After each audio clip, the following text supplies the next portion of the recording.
Kaixo, galdera bat daukat zuretzat.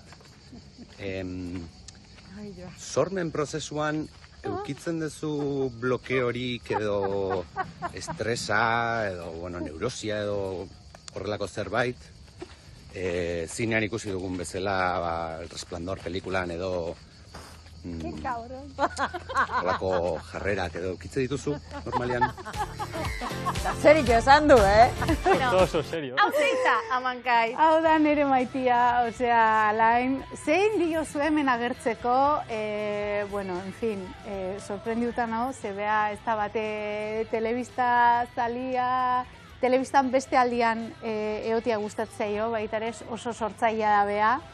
Eta, beak beti broma, iteit broma, seri ba, iteit Jack Nicholson, El Resplandor, liburuak, ni sartzen naiz trance moduko baten sortzen nahi naizenean, egia da, eta oso nire barruan eoten naiz idazten, da derrepente hor nago, eta bea azaltzea igual galdetzea zerbait gelara, eta behitze omen diotarpei batekin, ez.